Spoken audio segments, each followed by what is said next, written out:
नहीं, सर्दी का टाइम है, ज़्यादा लेट हो जाता है फिर रात को। देखिएगा एक बार, और आज संडे है तो हमारे पास ये लग्जरी है कि हम 7 बजे सेशन लगा सकते हैं, अदरवाइज मेरी बाकी क्लासेस भी होती हैं तो 9 बजे से पहले पॉसिबिलिटी हो नहीं पाती है ना। चलिए स्टार्ट करते हैं, करेंगे एक अलग अलग सब्जेक्ट की भी करेंगे मैराथन। पहले सीडीपी निपटा लें, सबसे ज़्यादा जो बड़ा है वेटेज भी है और वैसे भी है, अगर आप देखेंगे सिलेबस वाइज भी कॉन्सेप्चुअल जो टॉपिक्स हैं, कॉन्सेप्ट्स हैं आपके, वो भी सीडीपी में ही सबसे ज़्यादा हैं। और फिर ये आपके लिए बेस का काम करेगा, चाहे आप केवीएस देने जाएं, चाहे आप कोई भी देश भर में पेडागोजी जहाँ पर भी आती है टीचिंग एग्जाम देने जाएं। एक बार ज्वाइन कर लीजिए तसल्ली से, संडे है बट ना संडे आपके लिए होना चाहिए ना मेरे लिए, पढ़ाई के लिए कोई संडे नहीं, क्योंकि पेपर आपके सर पे है। स्टार्ट करते हैं कहानी, आ जाओ फटाफट से। मैम नोट्स दे दो मैथ के, दे देंगे। अब ये सीडीपी वाला मैराथन सेशन खत्म होने दो, उस बीच नोट्स दे देंगे, ठीक है? बहुत ही बढ़िया। चलिए मोटिवेशन की बात करेंगे, आ जाओ आप लोग, 2 मिनट बाद कहानी शुरू करने वाले हैं हम लोग। मोटिवेशन यानी अभिप्रेरणा, मिनिमम एक क्वेश्चन सीडीपी में और कई बार अदर सब्जेक्ट्स में भी आपको देखने को मिल जाता है ना। नहीं तो मिनिमम तो एक क्वेश्चन आते हैं, बहुत ही छोटा सा प्यारा सा टॉपिक है, भरोसा नहीं है 2 दे दें तो, है ना। मोटिवेशन एंड लर्निंग आपका एक टॉपिक है, लर्निंग को भी आज हम करेंगे क्योंकि बहुत बड़ा लर्निंग आपको नहीं पढ़ना होता, लिमिटेड चीजें पढ़नी है लर्निंग में। तो मोटिवेशन पहले समझेंगे फिर आएंगे उस पर। बहुत बढ़िया मैम, मैं बैच में भी हूँ और यहाँ भी डेली क्लास लेती हूँ, झारखंड से हूँ, झारखंड टेट के लिए भी। अच्छा, बहुत बढ़िया जी, धन्यवाद, बहुत ही बढ़िया। चलिएगा, जिनको टाइम का नहीं पता है उनको एक बार शेयर कर दीजिएगा सेशन। स्टार्ट करते हैं, अभिप्रेरणा यानी मोटिवेशन। ये सेशन ऐसा है सबको ही देखना है, चाहे आप बैच में हैं, यूट्यूब पे पढ़ते हैं, कुछ भी आपका सीन है, किसी भी किताब से नोट से पढ़ते हैं। अभिप्रेरणा, मोटिवेशन यानी अभिप्रेरणा है क्या? अभिप्रेरणा सबको, मोटिवेशन पूरा अपने आप में एक क्या कहें, एक सेक्टर है अगर हम देखें इंटरनेट की दुनिया में, है ना। आप टीचर अपने आप में एक मोटिवेटर होता है अगर हम देखें तो, ठीक। तो मोटिवेशन है क्या, पहले ये किसी की इच्छा हो रही हो बताने की तो बता दो लाइव चैट में, इतने में।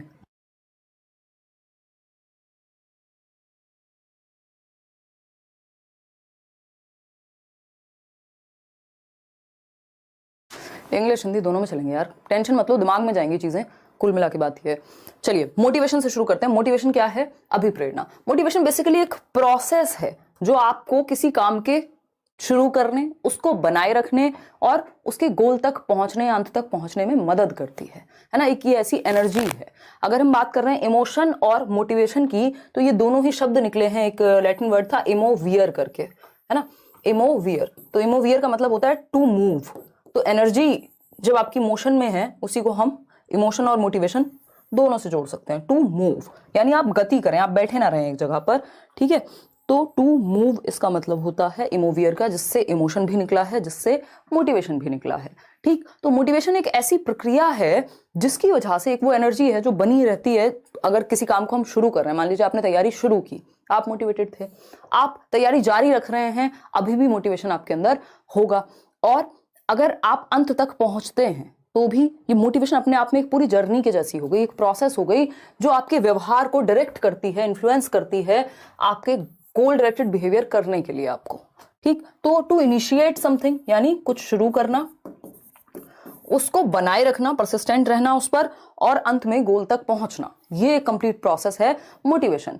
अब जो व्यक्ति या बच्चा मोटिवेटेड है, आपका एज टीचर्स ये काम है कि बच्चे को आप मोटिवेटेड रख पाए, क्योंकि स्किनर कहते हैं कि motivation is a runway to learning. यानी मोटिवेशन एक नेशनल हाईवे के जैसा है, एक राजमार्ग के जैसा है अधिगम की गाड़ी के लिए। अगर आप एक नेशनल हाईवे पर जाते हैं तो आपको पता है यार ये तो बढ़िया, अब तो क्या आ गया, एनएच आ गया, या फिर ये तो हाईवे आ गया, तो बढ़िया रोड है, एकदम मस्त गाड़ी चलेगी। उसी तरह से यदि आप मोटिवेटेड हैं तो आपकी लर्निंग की गाड़ी बहुत ही बेहतर तरीके से चलती है। तो मोटिवेशन और लर्निंग क्या है, जुड़े हुए हैं। लर्निंग बेहतर हो पाती है यदि बच्चा मोटिवेटेड हो तो हमें क्या करना है एज टीचर्स, बच्चे को मोटिवेटेड रखने की कोशिश करनी है। और मोटिवेशन भी कैसी मोटिवेशन होती है, 2 प्रकार की, एक होती है इंटरनल, दूसरी होती है एक्सटर्नल। तो मोटिवेशन भी हमें कोशिश करनी है बच्चे में भरने की इंटरनल। वैसे भरना तो इंटरनल के संदर्भ में अच्छी बात नहीं होगी, आप भर नहीं सकते इंटरनल, बट जो एलिसिट करनी है आपको, जो कोशिश करने के बच्चे से एमर्ज हो क्या, इंटरनल मोटिवेशन उसके अंदर से उभर करके आए। तो आंतरिक रूप से अभिप्रेरित करने की कोशिश आपको बच्चे को करनी है। जो व्यक्ति आंतरिक रूप से ज्यादा अभिप्रेरित है वो ज्यादा बेहतर कर पाएगा, लंबे समय तक चल पाएगा। एक्सटर्नल रिवॉर्ड्स या एक्सटर्नल मोटिवेशन बीच बीच में पुश देने के लिए यूज की जाती है। किसी काम की शुरुआत में अच्छा बच्चे का मन नहीं कर रहा, अच्छा पिताजी ने कह दिया अरे बेटा तुमको ये वाली साइकिल दिलाएंगे, वो वाली बाइक दिलाएंगे, वो वाला हवाई जहाज दिलाएंगे, पढ़ लो।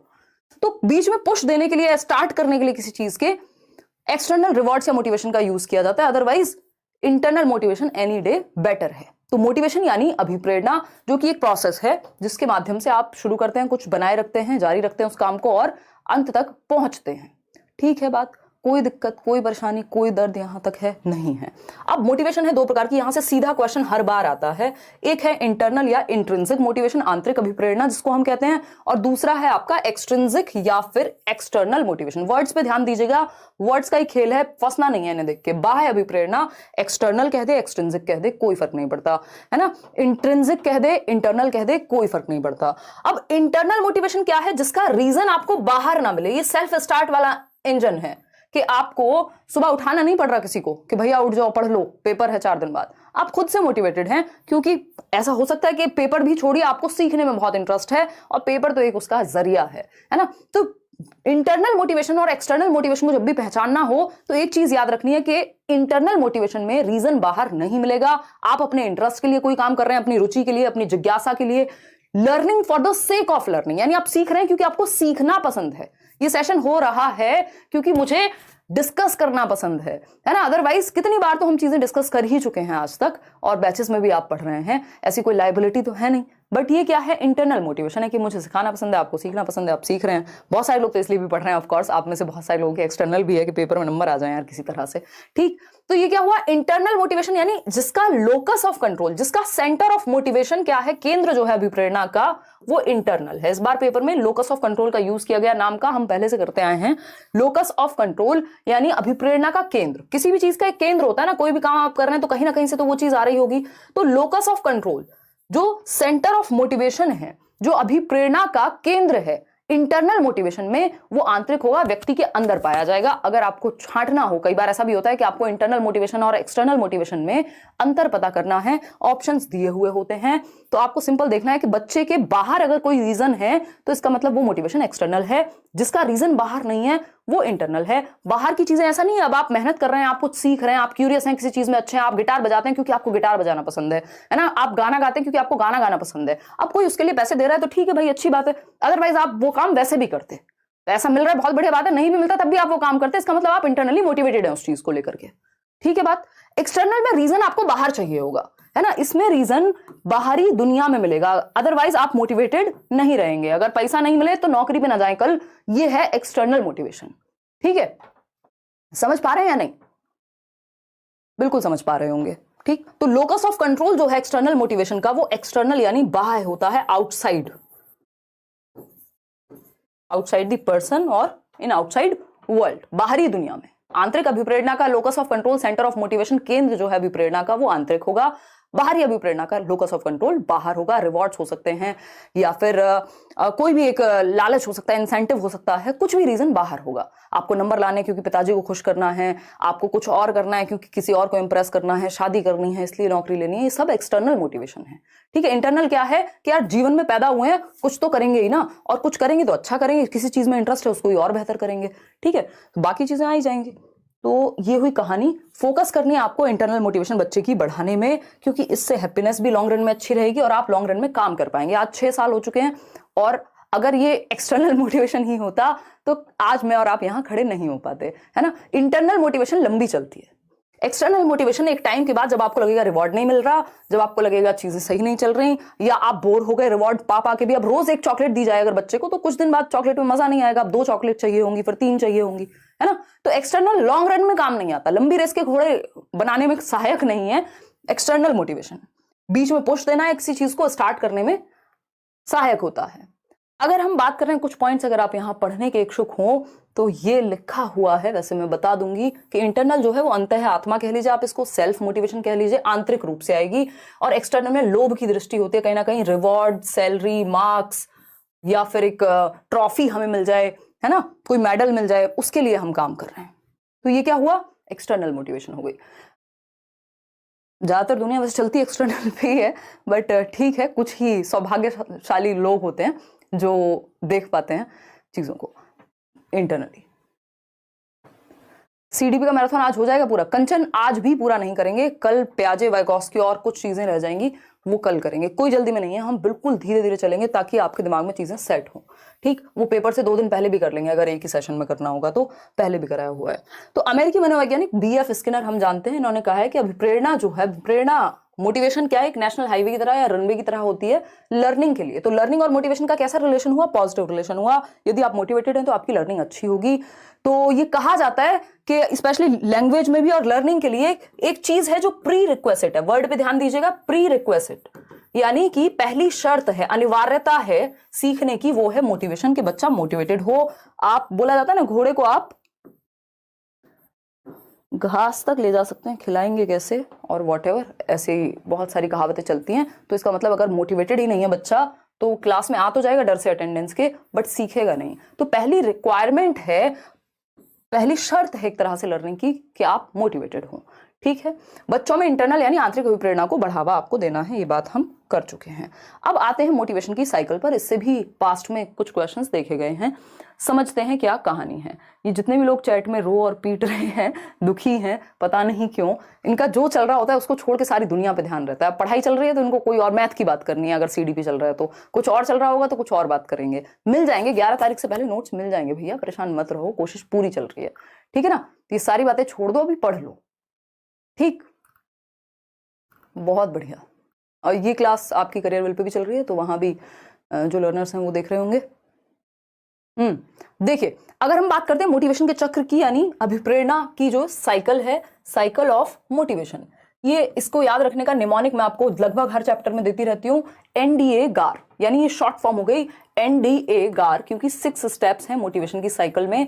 एक और मोटिवेशन की साइकिल आती है जिसमें 3-4 स्टेप होते हैं, बट हम यही फॉलो करते हैं क्योंकि ये एनसीईआरटी अप्रूव्ड है, या एनसीईआरटी इसको वेरीफाई करती है। ठीक है, बात क्लियर है, बात कोई दिक्कत कोई परेशानी। तो एनडीए गार, इसके 6 स्टेप हैं। एन फॉर नीड, यानी ये पहला स्टेप है।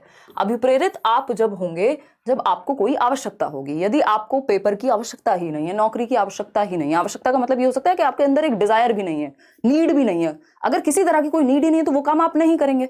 दुनिया में और बहुत सारी नौकरियों के लिए लोग तैयारी कर रहे होंगे, आप तो नहीं कर रहे क्योंकि आपको उसकी नीड नहीं है फिलहाल, या ना ही होगी कभी। कोई और काम हो सकता है, बहुत सारी चीजें चल रही हैं, सब, हर चीज की तो आपको नीड नहीं है, कर तो आप बहुत कुछ सकते हैं, आपके अंदर क्षमता है, अगर आप कोशिश करेंगे तो उधर भी सफल हो जाएंगे। लेकिन जिस चीज की नीड नहीं होगी उसके लिए मोटिवेशन नहीं आएगी। तो नीड और मोटिवेशन इंटरचेंजेबली यूज किए जाते हैं, नीड और मोटिवेशन इंटरचेंजेबली यूज किए जाते हैं, यानी एक दूसरे के स्थान पर कई बार यूज कर लिए जाते हैं, कि आवश्यकता ही आविष्कार की जननी है, ये बात हमने सुनी है। Need is the mother of all inventions. भाई अगर आपको जरूरत होती है कि भाई एक ट्रॉली बैग भी अगर है तो उसको उठा के ना ले जाना पड़े, उसमें पहिए लगा दिए जाएं, ये क्या है, नीड सॉल्व हुई किसी ना किसी तरह की। ठीक है जी। अगर हम बात कर रहे हैं, बहुत सारे ऐसे एग्जांपल्स मेरे दिमाग में आ रहे हैं कि आप आज की डेट में देखते हैं टच फोन आया, कहीं ना कहीं किसी को तो नीड फील हुई होगी, तभी वो मोटिवेटेड हुआ होगा बनाने के लिए। तो आवश्यकता किसी ना किसी फॉर्म में, ये बाहरी भी हो सकती है, ये आंतरिक भी हो सकती है, बट आवश्यकता से शुरुआत होती है मोटिवेशन की। No need no motivation.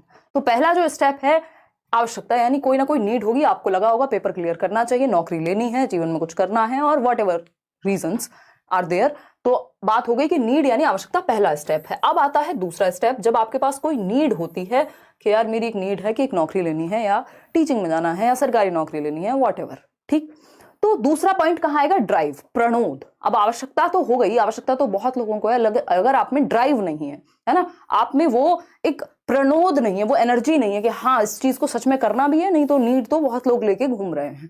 ठीक है ना, तो ये क्या हुआ, ड्राइव। अब आपको एक ड्राइव मिलेगी कि यार मेरे को थोड़े हाथ पर शायद हिलाने चाहिए, या फिर सोचना चाहिए कि मुझे तैयारी करनी है। 2 साल से सोच रहे हैं और कुछ और कर रहे हैं, किसी और जॉब में दुखी हैं, एक दिन क्या होगा, वो ड्राइव जो है, जो आपके अंदर छिपी हुई है कि हाँ यार करना तो है, अराउजल में बदल जाएगी, यानी उत्तेजना में बदल जाएगी, एक आग में, ज्वाला में बदल जाएगी कि अब नहीं रुक सकता, इस्तीफा दे दिया किसी चीज को। आपने वो देखा होगा, एक सीरीज है फैमिली मैन, देखा होगा कई लोगों ने।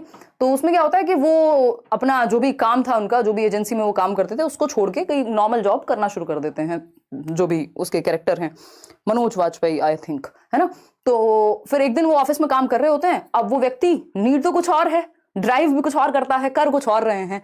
तो एक दिन अराउजल इतना बढ़ा कि इस्तीफा देके बॉस को रख करके यार काम कर लो तुम अपना, मुझे कुछ और ही करना है। ये है अराउजल कि अब आप इतने उत्तेजित हो जाते हैं कि अब आपको एक्शन लेने पे बाधित हैं। अब आप, तो आपकी जो नीड थी उससे थोड़ी ड्राइव आई, थोड़ी एनर्जी क्रिएट हुई, अराउजल उस लेवल पे जाएगी कि अब आप बाधित हैं कि एक्शन तो लेना पड़ेगा। तो अब क्या किया आपने, किताबें खरीद कर ले आए, कोई कोर्स खरीद लिया, यूट्यूब पे सर्च कर लिया, आपने दिशा के निर्देश या फिर गोल की दिशा में व्यवहार करना शुरू कर दिया। यानी दिशा निर्देशित व्यवहार, गोल डायरेक्टेड बिहेवियर आपने करना शुरू कर दिया। जिस दिशा में आपको जाना था, जो आपकी नीड थी, उस तरफ काम करना शुरू कर दिया। 8 घंटे पढ़ाई करनी शुरू कर दी। अगर आपको वेट कम करना था, अपना वजन कम करने के लिए आप मोटिवेटेड थे, तो दौड़ना शुरू कर दिया, है ना। नहीं तो आपके पास नीड तो थी, लेकिन 4 किलो वजन और बढ़ गया इस नीड के चक्कर में। 4 महीने तक और खाते रहे, लेकिन दिमाग में है ड्राइव ड्राइव ड्राइव। अच्छा ठीक है, करेंगे करेंगे करेंगे, ठीक है, नीड है। अब अराउजल किसी दिन अचानक से कुछ ऐसा होगा, आपको लगा होगा कि यार अब तो हो गया बस, अब नहीं खाना बाहर का, अब दौड़ लगानी है, अब डाइट पे ध्यान देना है, टाइम से सोना है। ये क्या हुआ, गोल डायरेक्टेड बिहेवियर हो गया। ये क्या हुआ, दिशा निर्देशित व्यवहार हो गया। जब आप सही दिशा में व्यवहार यदि कर रहे हैं, तो आज नहीं तो कल अचीवमेंट जो है आपके गोल की आपको हो जाएगी। यानी आप लक्ष्य को प्राप्त कर लेंगे, उपलब्धि हो जाएगी उसकी। ठीक है, अगर सही दिशा में काम है तो ऐसा नहीं है कि आपको जाना था जापान और आप चीन पहुंच गए या कहीं भी और। तो अगर आप दिशा आपकी गलत है, अगर गोल डायरेक्टेड नहीं है जो काम है आपका, तो फिर कहीं से कहीं भटक जाएंगे। ठीक है ना। गुरमीत इस पे बात करेंगे, अभी तो आप इसके साथ प्लीज मैनेज कीजिए, इधर आ जाइए अभी। ठीक है, सारे एक्स्ट्रा क्वेश्चंस बाद के लिए बचा के रखिए। जिस दिन ईवीएस का सेशन होगा, Q&A जो क्वेश्चंस हम डिस्कस कर रहे होंगे, उस दिन आप सुपर चैट के क्वेश्चंस आप पूछिएगा, जैसे भी आपको पूछने हैं। अभी आप फोकस कीजिए सेशन पे, है ना। देखो, अगर हम बात कर रहे हैं अचीवमेंट की, तो यानी आपने क्या कर लिया, उपलब्धि हो गई आपको गोल की। आप सही दिशा में भाग रहे थे, आपने सही से खाना खाया, नींद ली, एक्स्ट्रा तला भुना खाना, momos, chilli potato, pizza, burger, ये सब आपने त्याग दिए कुछ टाइम के लिए। तो आप दिशा निर्देशित व्यवहार कर रहे हैं, जिस दिशा में जाना है उस दिशा में। या आप पढ़ाई कर रहे हैं बहुत दिनों तक, आपको मेहनत करनी है कि नहीं, नंबर लेकर के आना है।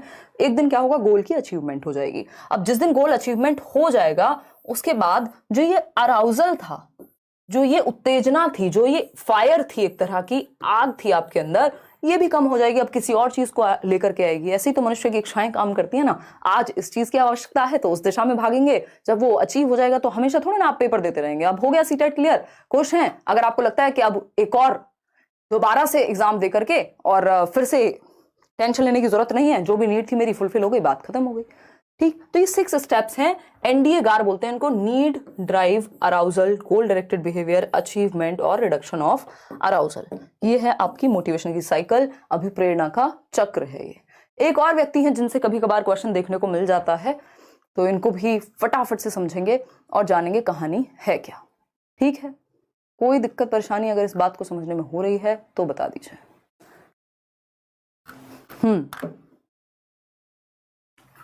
इंडिविजुअल बैच कब आ रहा है पेडागोजी का? मंडे, कल अनाउंस हो जाएगा। आज संडे पे सब छुट्टी में है, बस मैं और आप ही छुट्टी पर नहीं है। देखिएगा, आते हैं सेल्फ एक्चुअलाइजेशन पे। क्या कहता है सेल्फ एक्चुअलाइजेशन? कोई कुछ कुछ बोल रहा है, कुछ लोगों को पता ही नहीं लग रहा कि आज क्लास जल्दी क्यों शुरू हुई है, ताकि हम जल्दी खत्म करें, है ना मनीषा? क्योंकि सुबह मंडे है और कई लोगों को नौकरी पे या अपने काम पे या अपने घर में कुछ काम करने होंगे। तो अगर क्लास चलेगी 12-1 बजे तक तो समस्या है। ठंड का समय है, थोड़ा मैं भी बाहर की हवा खा पाऊंगी 10 बजे तक फ्री होकर के। ठीक, तो अब्राहम मैस्लो, बाकी क्लासेस मेरी सैटरडे संडे नहीं होती हैं, तो इसलिए पॉसिबिलिटी है। अदरवाइज बाकी दिनों में 7 बजे क्लास कभी नहीं हो सकती, बहुत रेयर है ना, 9 बजे ही होती है। तो अब्राहम मैस्लोज नीड्स हायरार्की, यानी मैस्लो का आवश्यकता अनुक्रम सिद्धांत, मैस्लो का आवश्यकता अनुक्रम सिद्धांत, ये बेसिकली कहते हैं मैस्लो। इससे घुमा के क्वेश्चन आता है, अगर डायरेक्ट ना पूछे तो घुमा के पूछेगा, नहीं तो डायरेक्ट पूछेगा। इन्होंने 5 स्तर बताए हैं जो अपडेटेड है, 5 लेवल्स हैं। पहला लेवल क्या है, ये कह रहे हैं नीड के अनुसार व्यक्ति मोटिवेटेड होता है। यानी आज आपके पास इस लेवल की नीड है, हमने देखा भी मोटिवेशन साइकिल भी नीड से ही शुरू होती है। ये नीड पूरी हो जाएंगी अगर, तो दूसरे लेवल की नीड आएगी, फिर आप तीसरे लेवल पे जाएंगे, फिर आप चौथे लेवल पे जाएंगे, फिर आप 5वें लेवल पे जाएंगे। आपने देखा होगा बचपन में कोई भी छोटी से छोटी चीज आपको चाहिए होगी, फिर उसके बाद नीड जो है वहां रुकी नहीं, नेक्स्ट लेवल पे आप मूव करके। ठीक, तो ये बहुत ही प्यारी सी थियरी, अगर आप इसको समझ लें तो कुछ हद तक जीवन समझ आ सकता है। तो अगर हम बात करें फिजियोलॉजिकल नीड्स, इसमें पहला चरण है, और ये कहते हैं कि ऐसा नहीं हो सकता कि आप जंप मार के फर्स्ट लेवल की नीड्स पूरी नहीं हुई और फोर्थ पे पहुंच जाएं या थर्ड पे पहुंच जाएं। ठीक है, तो इसमें एकदम स्टेप्स फॉलो होते हैं। हायरार्की का मतलब ही होता है घटते से बढ़ते क्रम में, यानी बढ़ते हुए क्रम में आप ऊपर जा रहे हैं, पहले एक लेवल की नीड पूरी करेंगे, फिर दूसरे पर, फिर तीसरे पर, ऐसा नहीं होगा जंप मार के सीधा फिफ्थ पे पहुंच गए। तो पहला लेवल क्या है नीड का? फिजियोलॉजिकल नीड्स, शारीरिक आवश्यकताएं। शारीरिक आवश्यकताएं जो हैं वो आपकी सर्वाइवल नीड्स हैं, जिनके बिना आप जीवित नहीं रह सकते। अगर आपको खाना ना मिले, आपको दाना ना मिले, पानी ना मिले, तो क्या होगा? सर्वाइव नहीं कर पाएंगे। नींद ना मिले, सर्वाइव नहीं कर पाएंगे। मत सोइए, 2 हफ्ते तक पता लग जाएगा। सर्वाइवल नीड्स यानी जिसके बेसिस पे हम सर्वाइव कर पा रहे हैं, हमारी शारीरिक आवश्यकताएं, हमारे शरीर की आवश्यकताएं। ठीक, वो कौन सी हो सकती हैं? हवा, पानी, खाना, सोना, रिप्रोडक्शन भी इसमें एक नीड शामिल होती है। क्लोथिंग, बेसिक, कहीं सोने को जगह मिल जाए, जंगल में ना सो रहे हो, ये बेसिक सी फिजिकल नीड्स हैं हमारी।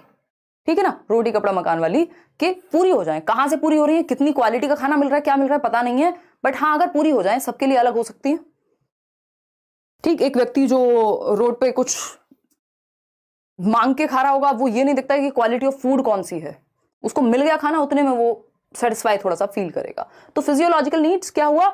हमारी सर्वाइवल नीड्स, कि हम सर्वाइव कर जाएं। अगर यहाँ पेट में खाना ना हो, 2 दिन से खाना ना मिला हुआ हो, तो मैं शायद क्लास के बारे में ना सोच पाऊं, या फिर मुश्किल हो जाए ये सोचना भी। मे बी हो भी सकता है क्योंकि इंटरनल मोटिवेशन है, लेकिन रेयर है ये। तो कुल मिलाकर बोला जाता है, भूखे भजन ना हो गोपाला, ले लो अपनी कंठी माला। ईश्वर को भी याद नहीं करते लोग जब तक पेट में भोजन ना हो, है ना। सारी दुनिया का ज्ञान तभी आ पाता है जब पेट भरा हुआ हो, है ना। तो पेट भरा हुआ हो तो बाकी सारी दिक्कतें, प्यार मोहब्बत, दुनियादारी सब याद आ जाती है। तो ये क्या हुआ? फिजियोलॉजिकल नीड्स है, हमारी शारीरिक आवश्यकताएं हैं, जिसमें हवा, पानी, खाना, सोना, रिप्रोडक्शन, क्लोथिंग, ये सारी चीजें हैं। ठीक है, बट ऐसा नहीं है कि रिप्रोडक्शन के बिना आप सर्वाइव नहीं कर सकते। ये फिर एक अलग कहानी हो जाएगी, इसको इतना डिटेल में समझने की जरूरत यहाँ है नहीं, इतना काफी है। अब आती है सेकंड लेवल की नीड्स। जब आपको खाना, पानी, दाना, सोने को जगह मिल गई, कपड़े मिल गए, 2 टाइम का खाना मिल गया, फिर आएगी आपकी सेफ्टी नीड, जागरूक होगी कि यार ऐसे कब तक चलेगा। अब खाना, पानी, दाना सब मिल गया, ठीक है, और आप रह रहे हैं कहीं पे, बट आपको सुरक्षा महसूस करनी है। अब आप नेक्स्ट लेवल की नीड पे चले गए कि आपको सेफ्टी नीड्स हैं आपकी, कि 4 पैसे बैंक में भी हो, घर ऐसा ना हो कि कोई धक्का मार के कल निकाल दे, तो एटलीस्ट मेरा घर हो, या फिर मैं रेंट पे भी हूं तो एक तरीके से जी रहा हूं, कल को कोई निकाल नहीं देगा, मेरे पास एक नौकरी होगी। इसी सेफ्टी की नीड्स पे ही आप में से बहुत सारे लोग भाग रहे होंगे। अदरवाइज तो आप इंटरनेट अफोर्ड कर सकते हैं, कई लोग ट्यूशन पढ़ा रहे होंगे, कई लोग प्राइवेट स्कूल्स में पढ़ा रहे होंगे, कई लोग बहुत सारे काम कर रहे होंगे, लेकिन वो सेफ्टी शायद उस लेवल पे फील नहीं हो रही है। कई बार तो हम साइकोलॉजिकली फील नहीं करते, और कई बार सच में भी सेफ्टी की नीड हमारी होती है। तो पर्सनल सिक्योरिटी हो सकती है, भैया एफडी करा लो, कहीं दिक्कत हो जाए, है ना, कहीं कोई समस्या आ जाए तो हमारे पास एक बैकअप हो, बैंक बैलेंस हो, 2 रुपये हो, ठीक, 2 से ज्यादा ही होने चाहिए। एम्प्लॉयमेंट यानी हमारे पास एक नौकरी हो, ठीक। रिसोर्सेज मतलब संसाधन थोड़े हो, हेल्थ के लिए हेल्थ इंश्योरेंस करा लिया आपने, या फिर सरकार आपको हेल्थ की सारी प्रॉब्लम्स आपकी सॉल्व कर देगी अगर आप दिल्ली में, केंद्रीय विद्यालय वगैरह में हो जाते हैं एम्प्लॉयड, ठीक। प्रॉपर्टी कुछ हद तक, मतलब ये सब सेंस ऑफ सिक्योरिटी हमें देते हैं कि हमारे पास दिक्कत, परेशानी, दर्द, समस्या में ये चीजें होंगी। तो ये सुरक्षात्मक नीड्स हैं। हम बाहर निकले, शेर ना खा जाए हमें, तो हम ऐसी जगह रहने की कोशिश करते हैं जहां सेफ्टी हो, ठीक है। आते हैं नेक्स्ट पर, वो है, अच्छा एक क्वेश्चन आता है कि कैप्टन विक्रम बत्रा ने अपनी किसी और को बचाने के लिए अपनी जान पे खेल गए, या उन्होंने एक ऐसा एक्शन लिया जिससे उनको खतरा था, तो उन्होंने कौन सी नीड्स को सरपास या बाईपास कर दिया? तो वो थी उनकी सेफ्टी नीड्स, है ना। क्या थी? Safety needs. अगर नीड्स को सरपास करने की बात हो तो सेफ्टी नीड्स। और इस तरह के लोग जो जान पे भी खेल जाते हैं क्योंकि उनको लगता है वो जो कर रहे हैं वो उसी चीज के लिए बने, तो वो सेल्फ एक्चुअलाइजेशन में, तो सेल्फ एक्चुअलाइजेशन तो है ही, लेकिन नीड्स कौन सी बाईपास की? तो सेफ्टी नीड्स को उन्होंने इग्नोर किया उस समय पे, ये कह सकते हैं। फिजियोलॉजिकल नीड्स की जब हम बात करें तो इस पे एक क्वेश्चन आता है। एक तो जो आपका मिड डे मील की स्कीम है, 1995 में शुरू हुई, 1995 में मिड डे मील का भी नाम भी बदला गया कुछ दिनों पहले। तो मिड डे मील की अगर हम बात करते हैं कि बच्चों को आप मध्य आहार दें, मिड डे मील देखते हैं आप स्कूल्स में, सरकारी स्कूल्स में मिलता है, उसका रीजन क्या है? बच्चे के घर में खाने को नहीं है। अब वो माता पिता उसके कहेंगे भैया हमारे साथ मजदूरी कर लो, कुछ और कर लो, स्कूल जाके क्या ही कर लोगे, पहले पेट में खाना तो हो। तो गवर्नमेंट ने कहा कि एक काम करते हैं, इनकी फिजिकल नीड्स पूरी नहीं हो रही हैं, मतलब इसके पीछे जो उद्देश्य रहा होगा गवर्नमेंट क्या, जिन्होंने भी बनाई होंगी पॉलिसीज, वो यही रहा होगा कि फिजियोलॉजिकल नीड्स व्यक्ति की अगर पूरी नहीं होंगी, अगर पेट में खाना ही नहीं है, तो वो पढ़ने कौन सी कहानी गाने आएगा, स्कूल में क्यों आएगा। तो मिड डे मील की सुविधा लगाई गई कि भैया एटलीस्ट खाना खाने आ जाओ, एक तो अटेंडेंस बढ़ेगी, दूसरा क्या होगा, फिजियोलॉजिकल नीड्स पूरी होंगी तो बाकी दुनिया समझ में आएगी। जिस टाइम पे भूख लगी होती है या प्यास लगी होती है, आपके पास सोना भी पड़ा हुआ हो तो उसको थोड़ा ना खाओगे, पानी ही चाहिए फिर तो। ठीक, तो अगर हम बात करें तो मिड डे मील की जो शुरुआत है स्कीम की, वो किसके बेसिस पे है, शारीरिक आवश्यकताओं की पूर्ति के बेसिस पे है, फिजियोलॉजिकल नीड्स के कंप्लीशन के लिए है। अगर हम देखें, एक और क्वेश्चन आता है कि एक मां ने अपने बच्चे को बेच दिया क्योंकि इतने दिनों से खाना नहीं खाया था। एक्सट्रीम केस है ये। तो अगर हम ये देखें तो कौन सी नीड्स की वजह से ऐसा किया होगा, तो फिजियोलॉजिकल नीड्स उनकी फुलफिल नहीं हो रही होंगी, इसलिए ऐसा किया होगा। अब इसको सही और गलत में हम नहीं बांटेंगे यहाँ पे, कुल मिला के बात यह है कि इंसान जो है खतरनाक एनिमल बन जाता है कभी कभी, बट लीव इट। चलिए आगे बढ़ते हैं, समझते हैं। तो सेफ्टी नीड्स की बात कर ली हमने, फिजियोलॉजिकल नीड्स की बात कर ली, मिड डे मील स्कीम, और जो हमने अभी एग्जांपल लिया कि ये क्वेश्चन आता है कि माता ने अपने बच्चे को बेच दिया, क्यों, क्योंकि शारीरिक आवश्यकताएं पूरी नहीं हो रही थी। ठीक है जी, 30 में से 30 आएंगे, इतना क्यों पढ़ रहे हैं हम, नहीं तो एक सेशन में खत्म कर देते, टेंशन क्यों ले रहे हो। लव एंड बिलोंगिंगनेस, अब जब आपका पेट भर जाता है, आपको लगता है अच्छा कल शेर नहीं खाएगा, या फिर मुझे खाना मिल जाएगा, कुछ ना कुछ कर लूंगा, रिचार्ज हो जाएगा, तो फिर आपके मन में एक नीड जागती है लव एंड बिलोंगिंगनेस की। जब खाना है, पानी है, दाना है, सेफ्टी है, सब कुछ है, तो आपको लगता है कि यार अब जिंदा रहने के लिए एक मुलाकात भी जरूरी है। ठीक, तो ये क्या हुआ, love and belonging, love and belongingness, प्रेम व अपनत्व की आवश्यकता है। ठीक, अब इसमें इंटीमेसी आ सकता है, इसमें इंटीमेसी आ सकता है, मतलब आपके रोमांटिक रिलेशनशिप्स आ सकते हैं, आपका परिवार आ सकता है, इसमें आपके दोस्त आ सकते हैं, फ्रेंडशिप, जहां से भी आप सेंस ऑफ बिलोंगिंग महसूस करते हैं, क्योंकि इंसान वो सोशल एनिमल है अगेन। तो अगर हम बात करें तो ऐसा नहीं होता ना कि आपको बस खाना पानी सब कुछ दे दिया जाए, एक रूम में बंद करके छोड़ दें, नहीं चल पाएगा। आपको आपकी सेफ्टी सिक्योरिटी सब इंश्योर्ड है, खाने पीने को, सोने को, सारी चीजें हैं, बट लव एंड बिलोंगिंगनेस फिर आपको चाहिए होगी, क्योंकि हम कहीं से बिलोंग करना चाहते हैं और कोई हमसे बिलोंग करे, ये हमें पसंद है।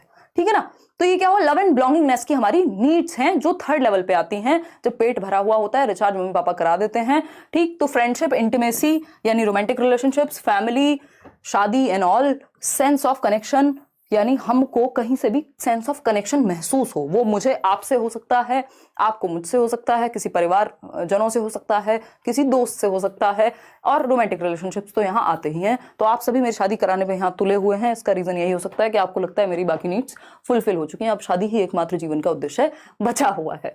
ठीक है, चलिए खैर ये मैं मजाक कर रही हूँ, आ जाओ इधर से, बहुत ज्यादा सीरियस नहीं बनाएंगे सेशन को, नहीं तो बहुत भारी हो जाएगा।